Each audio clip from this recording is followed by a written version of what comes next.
Welcome back to the Let's Talk Baseball podcast. Ooh, it's so good to be back. I'm your host, Michael Herrera, once again joined by my good friend and co-host, Jacob Payne, and we are back. And it's in a wild and wacky offseason, to say the least, and that's without Blake Snell, Jordan Montgomery, JD Martinez, and company still unsigned as we record this video.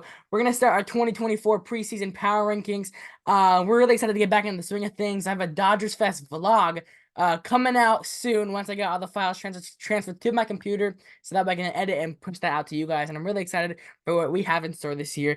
Jacob, how you doing, man? You ready to get into talking some ball? Oh man, I haven't been this excited for a baseball season probably ever. I'm looking forward to it, not just for the Dodgers, but I think this year is going to be very exciting in all of baseball. So I think it's going to be a lot of fun to get into. Yep. Absolutely, man. It's gonna be great. And so you know what? Let's go back. Let's kick it off with our preseason power rankings. At number 30. I don't know if you guys were expecting a change from last year, but I don't think there is, and I don't think that is a question or surprise to a lot of people. It's your good old soon to be your Las Vegas Athletics, Jacob. We don't know. It could be an expansion team in a couple of years. There's a lot of things going on with that. So I want to see your side. I want to hear your side of it, especially as someone who lives in the area. But yeah, the Athletics, Oakland Athletics last year in Oakland. Last year they were ranked number 30 as well. Who they lost? Tony Kemp, Manny Pena, Trevor May, Austin Pruitt, Drew Rosinski, and Shintaro Fujinami. Who they added? Couple of old friends from the Dodgers, Jacob. They're bringing Alex Wood. They're bringing Ross Stripling. They're bringing Abraham Toro, Trevor Gott, Scott Alexander, Miguel Andujar, and Osvaldo Bido. Now, I just there's not a lot to look forward to on this team.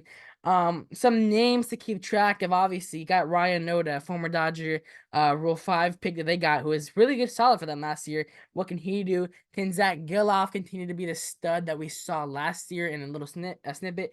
Can Brent Rooker, can he be a staple for this team? Shea Langeliers, he got them in the Matt Olson trade. Can he finally be what expected to do?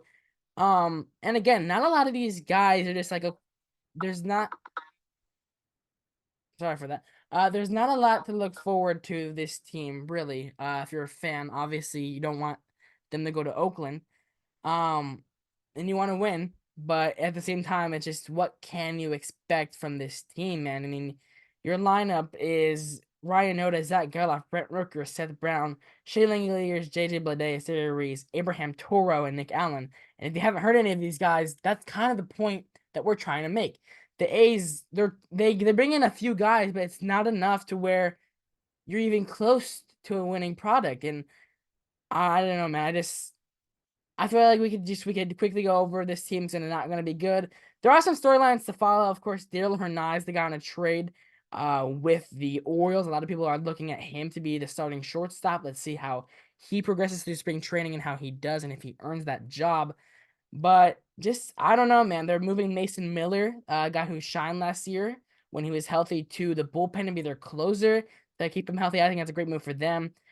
I don't know, man. Just a lot of not a lot of question marks, but just a lot of we know what we're gonna get from this team. It's not gonna be good, and I don't know. Is there anything that we should be looking at on the lookout for? Because besides Dale Hernandez, I don't think there is. You know, I'm not as downward looking on this team as just about everybody else. Granted, I'm not going to go out there and say that they're going to win the division, but these Athletics, they don't have a terrible lineup. I mean, if you look at what their projected starting lineup is with Geloff, Rooker, and Langoliers and Esteury Ruiz, they are new ball players. Obviously, Brent Rooker seems to be the longest tenured of those four, but a lot of talent between those players. And then you got a starting rotation that's like nothing to scoff at. I mean, if you look at JP Sears, Paul Blackburn, Alex Wood, and Ross Stripling, those are those are names that can kind of Their put up names, their numbers. names. I mean, they're not the top rotation in baseball, but Alex Wood, when he's right, he's got a nasty angle that he comes from, and can just really sling the ball in there. Ross Stripling, a lot of people forget, a Cy Young candidate for the Dodgers.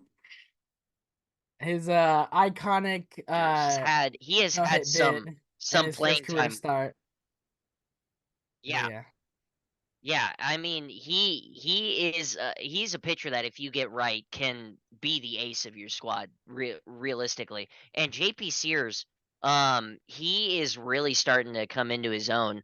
Yeah, I mean, like I said, I don't think the Athletics are going to do anything special this year, but they sure can find their way into winning some interesting ball games and maybe putting up some numbers, man. I mean, I believe their over under is what, 56 and a half. Yes. Um Yeah, 56 and a I half. don't know. I think they can win 60 games if I'm honest. Okay. You're taking the Especially over. Okay. especially considering that the Athletics have an interesting future ahead of them.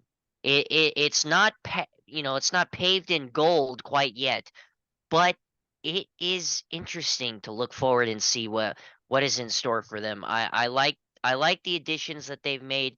I think this is going to be the starting year where we start to see the Athletics start to make moves and start to climb back their way up to relevancy. I agree. I think I like that take from you. Especially last year, a lot of what we were referring to and talking about on this episode was, these guys are fighting for a spot in Vegas, and I think that now once it is coming closer into reality, I think that's becoming more. I think that's becoming true. Not only are they just finding a spot for Vegas, they're finding a spot to be just Major League Baseball players and finding who they are.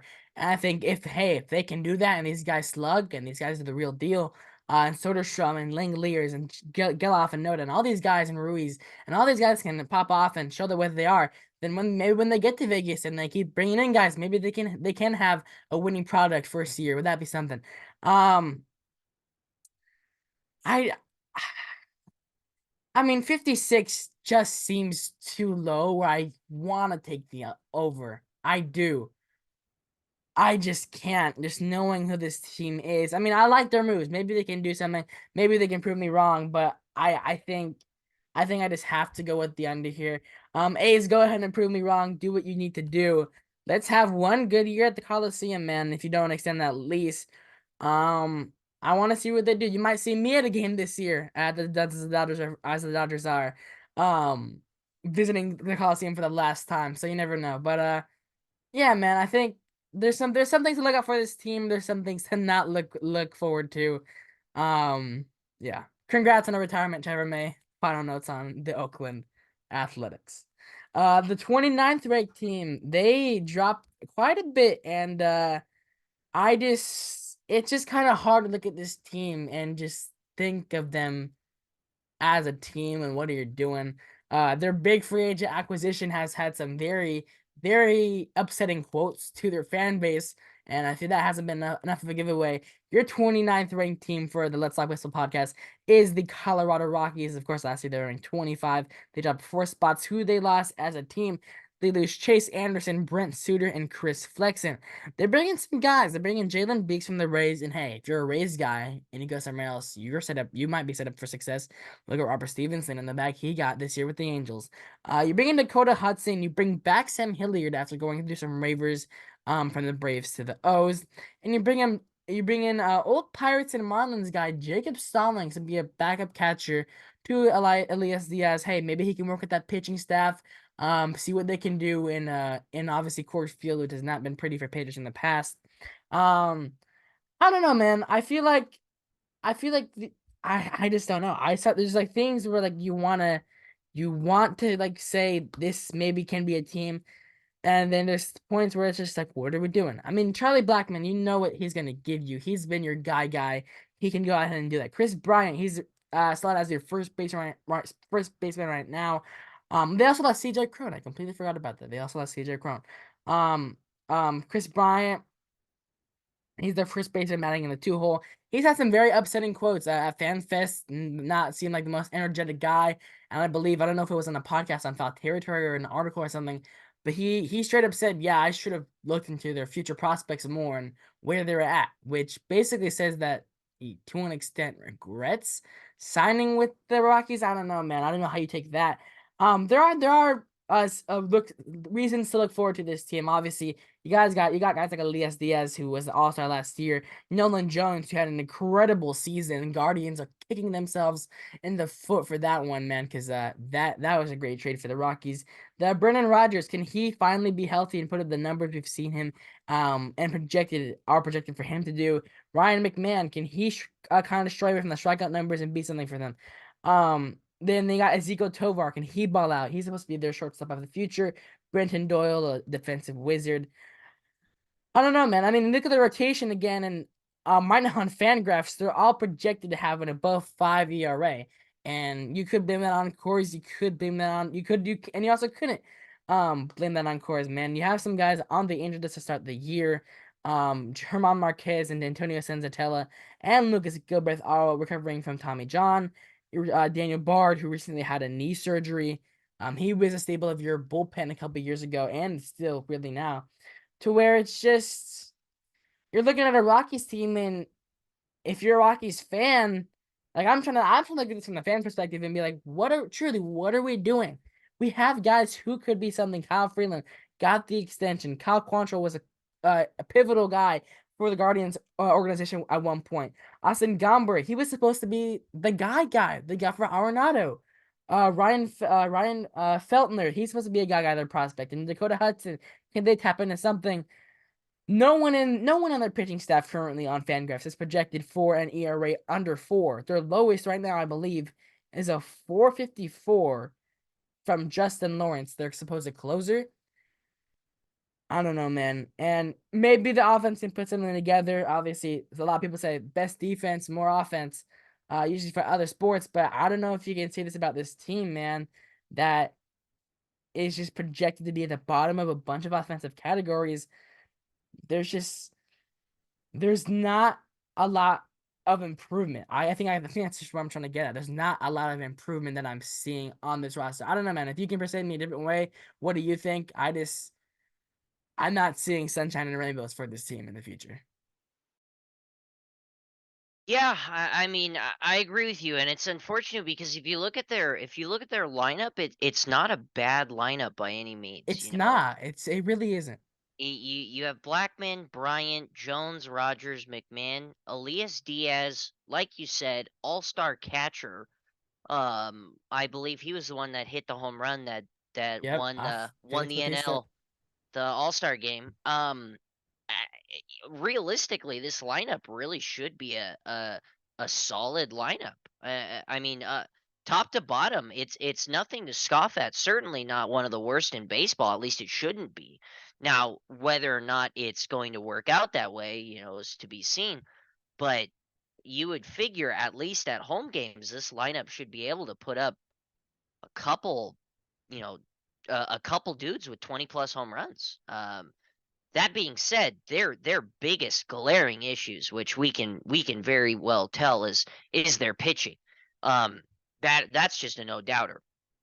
They don't really have anybody of big quality in terms of starting rotation or really bullpen other than Cal Quantrill, who they just traded for, Kyle Freeland, who has kind of been a workhorse, but also hasn't really been incredible, and Jake Bird. Any other names you look on this list, it's like, okay, who are we talking about here? I mean, you have Herman Marquez, who's on the injured list, which is I think a huge Yeah. a huge blow to them because he's been kind of leading that pitching squad for quite a while now. And then, like you said, Daniel Bard has been their guy, their closer, who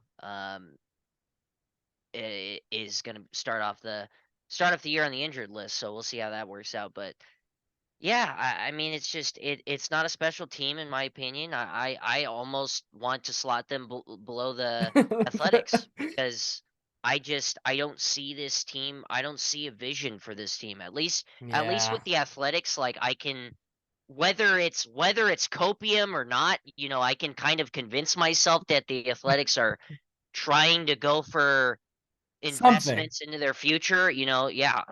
But with the Rockies, I mean, all they do is they have a beautiful ballpark with a great view. Aside from that, it's tough to get behind this team. I don't really know what else to say about this team.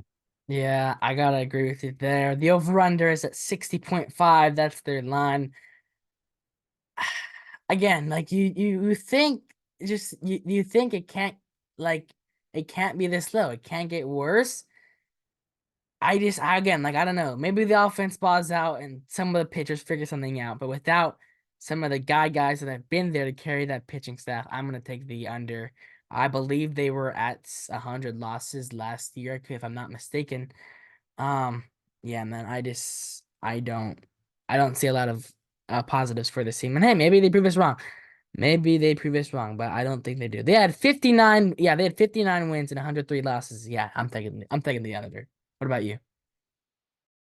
Easy under for me. I don't see any upside to this team. I genuinely don't think there's any way that they can really surprise us. Yeah, that is what it is, man. If you're a Rockies fan, a running joke on talking baseball is add Jake, their one of their hosts, Jake, to the front office. Maybe that's what they need. Maybe they maybe they need something like that to turn it around. The 28th ranked team, they dropped 10 spots from last year. We were very high on this team last year, and we are definitely the opposite. And this could get worse because there's a big starting pitcher who is rumored to have been traded that has supposedly have been traded, should have been traded by now, really, but their GM's kind of getting a little greedy with what they can get. That is the Chicago White Sox coming in at your 28th ranked team. Who they lost. Now, they actually lost a lot of guys. Mike Clevinger, who was a very serviceable starter for them last year. Yasmani, who he's still unsigned. Yasmani Grandal, Aaron Bummer, Elvis Andrus, Liam Hendricks, Tim Anderson, Hanser Alberta, Trace Thompson, and Jose Arena. Some old Dodger friends again, but not a lot, not a lot of the names, but still guys that can fill up roster spots for you. Who they added? They did add a lot of names. They added Dominic Fletcher, another top, a relatively decent prospect for the Diamondbacks. Paul DeYoung, can they tap into him again? Martin Maldonado, not the flashiest signing. The Dominican Chris Flexen, Nicky Lopez, Max Stassi, Kevin Pillar, Danny Mendick, Eric Fade from the KBO, Mike Soroka, former Braves All-Star, Dominic Leone, Jesse Chavez, Tim Hill, and Jared Schuster. I don't know, man. I feel like I myself and we wanted to put this team higher, man, but it's just the White Sox just knowing who they are. Like I feel like kind of like if you were to put, let's say, like, let's do an exercise, right? If you were to put this roster on a different team, I feel like this would be a higher team on our rankings. And just knowing who the White Sox are, I don't think we can put them there unless you give me an argument to another team is worse. But I mean, their particular lineup right now is Andrew Benintendi, who they signed to a long-term deal that seems completely underwater for them. Yohan Moncada, again, another contract completely underwater for them. Luis Robert, he broke out last year. Can he keep that up and be healthy? Can Ela Jimenez actually be healthy? Andrew Vaughn, can he break out for them? Dominic Fletcher, Paul DeYoung, can Nicky Lopez, Martin Maldonado.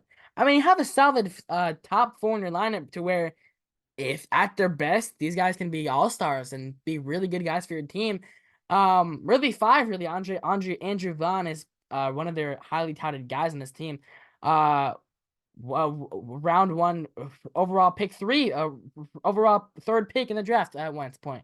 Um, but going down 6 through 9, I mean, no offense to him, he's a defensive wizard and a great pitch worker. But Martin Maldonado as your starting catcher isn't something that isn't something I think a lot of people are looking forward to. If you're a White Sox fan, I don't know, man. Their bench is Max Stassi, Gavin Sheets, Danny Mendick, and Kevin Pillar. Um, Again, I think a big storyline of this season is what does this team look like, especially not even team really. What does Cease look like? Is he going to be healthy enough, good enough to where he can be traded, or is he going to get injured or do horribly to where the White Sox GM is potentially punished or just kicking himself because he could have gotten some great deals. The Dodgers were heavily in on him at one point. offering Michael Bush and others. The Braves are offering Von Grissom, Bryce Elder, and others at one point too. And so to me, it's just like there's there can be a route for this team, but it's just very, very unlikely. And I don't, and by route, I mean maybe not last place in the Central. To where you'd like some other guys in the pen, but again, only one of them is projected for a below 4 ERA in Garrett Crochet. You like some of their moves. Eric Feed, can he come back to the MLB in form? The projections, again, not standing. And they're not projecting a great comeback for Cease either, projecting a 4 on the dot ERA overall if he were to stay on the White Sox for the season. I don't know, man. You're looking? They are projecting a very high comeback for Eloy Jimenez. Where if that happens again, if things click in the right spots, can this team obviously not contend for sure, but can this team get better than they were last year?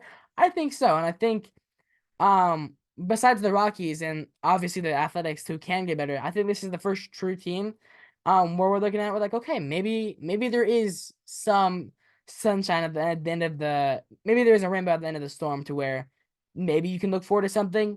Can they creep over their underline their over underline, which we'll get to in a second?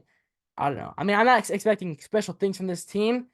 I don't think there is a lot of special things to look from this team. Uh, if guys ball out, they ball out, man. And I think if I don't know. I think there were renderings of a new stadium that they were proposed a couple of weeks ago released. Hey, maybe that brings some new life into this franchise. I don't know. I just there can be a vision, like you said, there can be a vision. I just don't see where that vision ends up. Yeah, well, to start, I think one of the more interesting storylines from this team, at least to us and people related to us, is the fact that in the draft you had a hometown hero get drafted to the White Sox Yes, sir. in Jacob Gonzalez, and I think that is super cool. And I see probably, especially with the signing of Tim Anderson to the Marlins, we might see Jacob Gonzalez in the at least playing a couple of games in the majors in the near future, within the next couple of years. So that'll be cool. But for the White Sox, man, I think this team is about as in disarray as a team can get. Y- y- yeah, this lineup looks interesting, and I like the way you put it. If you slap this roster on with a different team name, then we might feel differently. But we know that baseball is starts in the mind. It's a mind game, and that starts with coaching. And Yeah. it doesn't seem like the coaches are really doing their job for the White Sox, and that could kind of trail back even further down to management of the team and ownership. Obviously, there's been lots and lots of mixed feelings about the ownership group and what they are doing, and so um, it's interesting. I mean, you got Martin Maldonado, who has had some good years in the past, but is going on almost 40 years Yeah. soon enough. I mean, that's getting to like dinosaur age in baseball terms. I mean, you know, you got Rich Hill out there who's still throwing the baseball Unsigned around, and but yeah. I mean, it that's like it's 38 is getting up there, in baseball years, especially as a catcher, dude. The wear and tear on your knees has to be brutal. I can only imagine. Nicky Lopez, I think that kid's a stud. Paul DeYoung, he's got talent. Andrew Vaughn, he has the ability to break out as a star in baseball. I mean, you have Eloy Jimenez, Luis Robert Jr., Yohan Moncada, Andrew Benintendi. I mean, this is not a lineup that you look at and you think this should be ranked 28th Hey. in baseball. But that being said, the combination of the fact that it's the White Sox and the fact that their starting rotation looks weak. I mean, especially if you trade away Dylan Cease, your strongest pitcher on there is Michael Kopech. Who again? You're banking another bounce back season. Where is he gonna Exactly.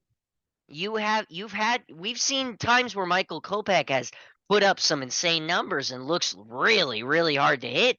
But then there's other times where he gives up 4 home runs in 2 innings. I mean, it's like there's so much space for failure for this starting rotation, and the rest of it is made up of a bunch of guys you probably haven't heard of, and if you have, then kudos to you. You know what I mean? Um, it'll be interesting to see this White Sox team, especially considering they are in the Central, which is the competition of the bottom. It's Yeah. especially considering it's the AL Central. I think they're easily the worst division in baseball. Considering the NL Central, in my opinion, has gotten I better. agree. I agree. Um, Maybe not extremely better, but I mean, a league that features the Royals, Guardians, Tigers, and Twins. You flip a coin on who's taking this division, but I'm not sold on the White Sox by any means. Yeah. They're over underline 63.5 games. And you know what? I'm gonna take my first over. I think you look at this team, and again, may on paper they should be better than they are. Again, that a lot of things depend on, does he get traded? When does he get traded? If he does. Where can these guys come back? Where are they at the All-Star break? Again, I think a ceiling for this team can be like 65, 66 games. And I think they can go out there, and I think for those games, they can go out there and they can put on a winning product on the field. I don't think they're gonna be anything special or a 70-win team, but I think there can be small improvements here and there made. What about you, Jacob? I think this is a great line because Yeah. I think either way you slice it, you'll have them just over or just under. And I'm gonna put them in the under. Okay. I think they get 60 wins. Um, maybe just squeak out that not 100 loss season at maybe 99 losses with 63 wins, but I'm gonna have to take the under. Yeah. All right. Go Sox, go. And from one Central to another, let's go to the AL Central. And this team dropped a little bit, and it's weird because they didn't necessarily get worse, but just a lot of other teams got better. And I think that's something to look out for. And I definitely did not want to put this team where it is. I think maybe we might switch it right now. But for me, I think a lot of teams got better than this team. The 27th ranked Pittsburgh Pirates last year they ranked 23rd. They lose a few guys. They lose Harlan Garcia. The Dodgers hate him.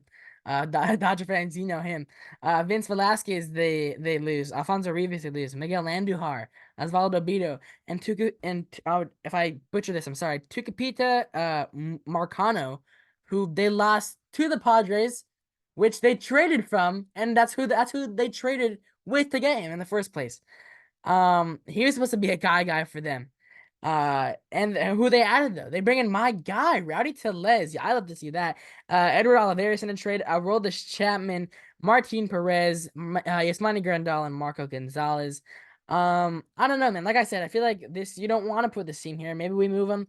Their lineup right now is O'Neal Cruz, which hey, can he come back from that awful injury last year?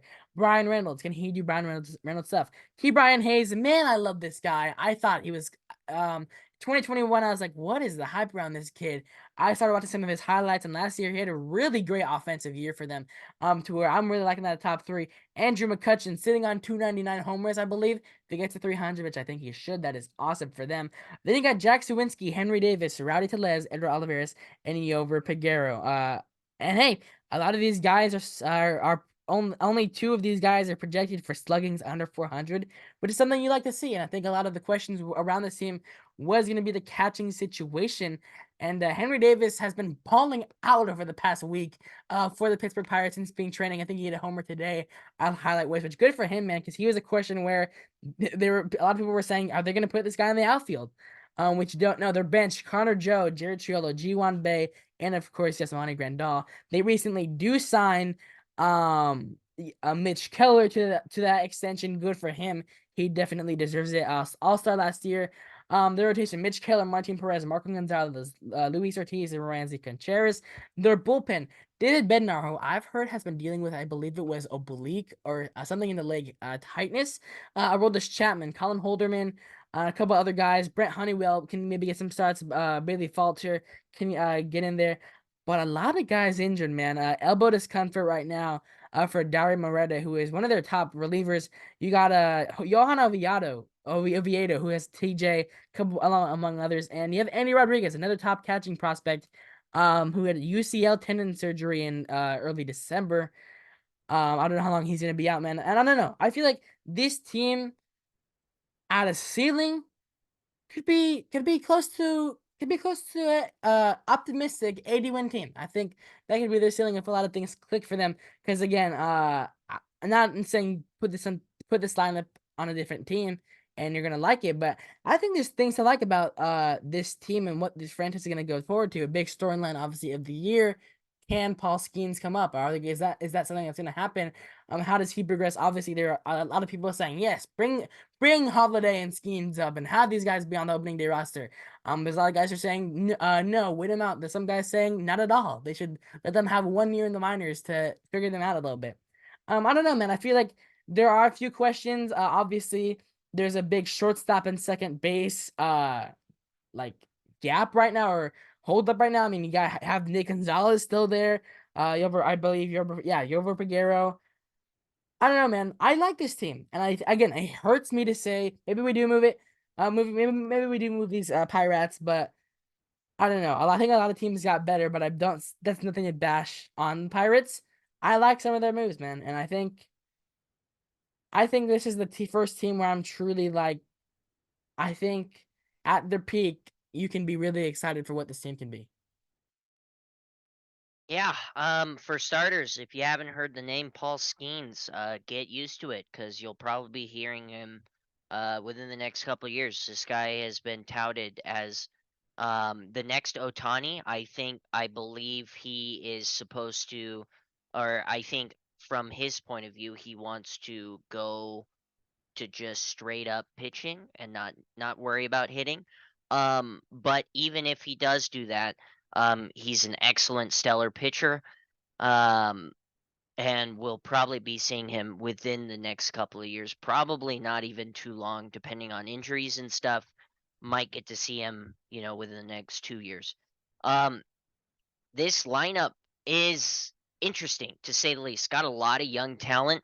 O'Neal Cruz headlining it all. All-star caliber player that unfortunately went out with an injury last year. Had he not, he might have been the rookie that everybody was talking about as opposed to Ellie De La Cruz.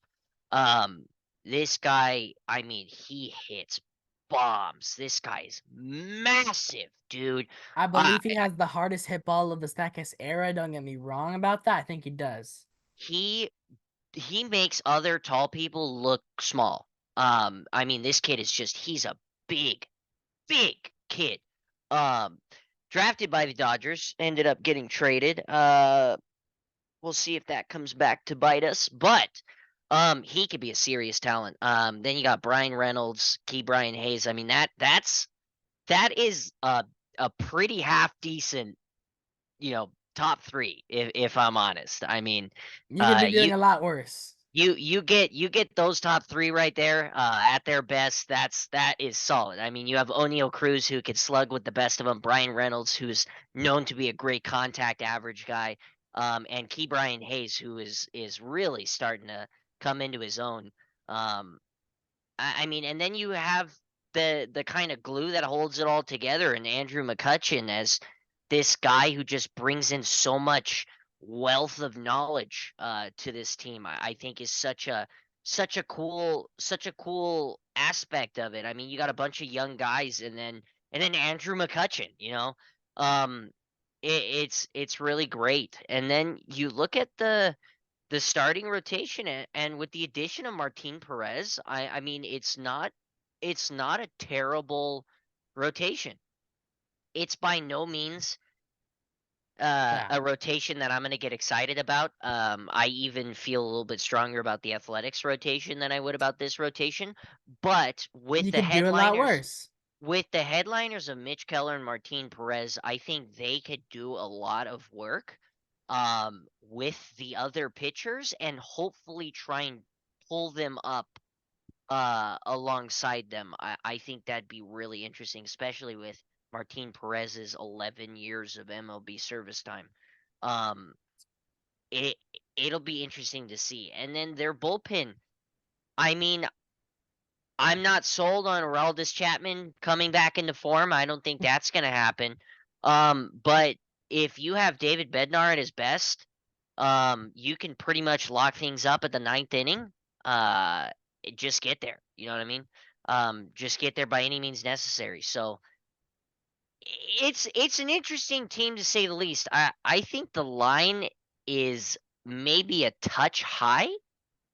Um, but that being said, these Pirates absolutely have the space to kind of put up. I mean, if you look at the other teams, granted, yes, they have gotten better, but the Cardinals last year were a complete embarrassment. The Reds are made up of a lot of young talent, granted talent, but emphasis on young. The Cubs are weird, Still a huge question mark. and the Absolutely. Brewers are even weirder, in my opinion.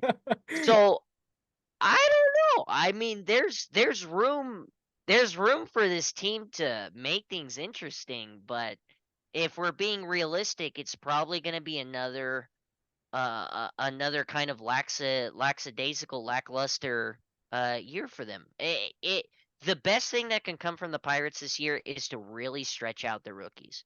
And really give them some good long experience in the bigs to prepare for the future.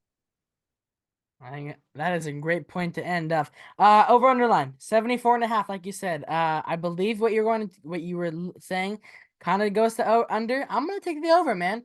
I think like I said, I think I'm really high on this team. And it's paining me a little bit to put them under here. Put this up, but I think there's a lot of things you can look forward to, and I think if you're a Pirates fan, you're in a better spot than the White Sox, or if you're a Rockies fan. That'll do it on this episode of the Let's Talk Baseball podcast. Thank you for joining us back. We're excited to be back, and we will be back for opening day, all the other projections, and the Korea series. We are excited for that. You might see me staying up till 3. You definitely will be seeing me stay up till 3 a.m. watching those games. I'm Michael Herrera, joined by my good friend and co-host Jacob Payne, and we will see you next time.